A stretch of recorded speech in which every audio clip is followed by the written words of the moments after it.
Welcome back to another Access 72 video, and in today's video I'm back with another interview, and I'm here with Ashley Pettigrew. Ashley, how are we?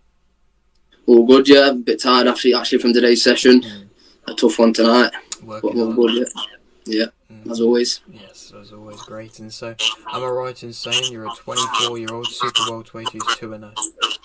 Yeah, that's the one. Alright, nice one. And so if you are new around here and you haven't subscribed, please do so. Like video if you do need like video, and let's get straight into it. So, I'm going to start off with the question which you always like to start off with. Why did you start boxing?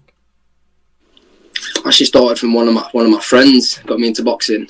We was about 12, 13. We started watching Mike Tyson videos, started sparring in his front room, and we watched Ricky Hatton fight Mayweather. And I just started from there, really. Great stuff. And so, do you remember what happened in your first amateur fight? Well, I never actually boxed amateur. I've always boxed on the unlicensed circuit, in the white collar. So my first ever fight, I remember that quite well. I stopped the lad in the first round. Oh wow! Yeah. Impressive. And so, how many white collar fights did you have? I think I had about 18 altogether. Okay, a good amount. 18. And so, why did you end up turning professional when you did?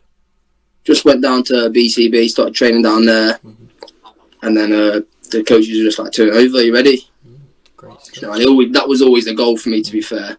To to try and make something of it. I didn't just want to fight on a white collar circuit just for the clout, I want to actually try and do something with it. Of course, definitely. And so, what kind of major differences are there between the white collar scene and professional boxing for anybody who doesn't really know? I feel like the shows, the white collar shows, are more like the pro shows than the amateur. But obviously, with the fighting, it's just different. It's a different style. You really got to settle down a bit more, really think about what you're doing, and sit down your shots. In the pro game, you got to try and get in there and hurt people.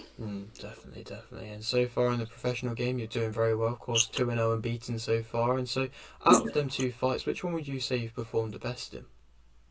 I'd say I know I got the stoppage in my debut. I got the stoppage in the second round, but I feel like I got to show a bit more of my boxing ability in my second fight against Paul Cummins. He's a very tough man. Definitely. And so, would you say you're kind of always improving? Definitely, yeah, always. I'm in the gym day in, day out, always putting the work in. And obviously it might only be small improvements, but I'm always making those adjustments.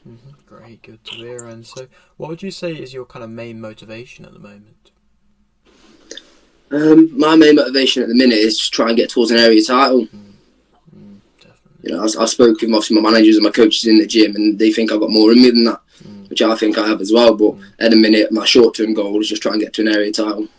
That's good to hear. That's lovely. And so, would you have any kind of date of when you'll be back fighting here?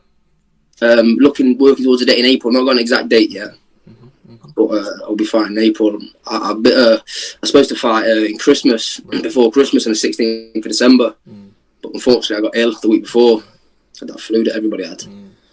Not me about, to be fair. I had to pull out, so I've been a bit gutted about that. Okay. And so, not too far away now, April. And so, for anybody who's kind of maybe wanting to come and watch this upcoming fight, what would you say kind of makes you interesting as a fighter? Well, I always go out there and I always look for the stoppage. I think I'm a fan-friendly fighter, really. I don't go out there, try and jab and move, or try and just win the rounds. I will go out there and I will try and put it on you.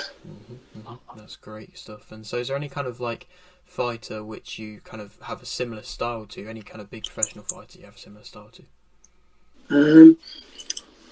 Not sure. I do like the way Tony Bellew fights.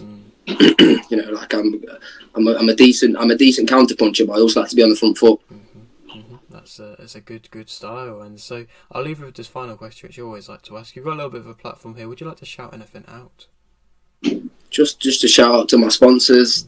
Tom Jolly's been a massive help to me. We've got Stafford Fight Factory, Elements Gym in Stafford. Thank you to anyone who supports me, buys tickets. Because in this pro game, it don't matter how good you are, if you can't sell tickets, you ain't getting very far. Definitely. And especially like me coming up on the small all shows, I need to sell tickets, man, if I want to get my name out there.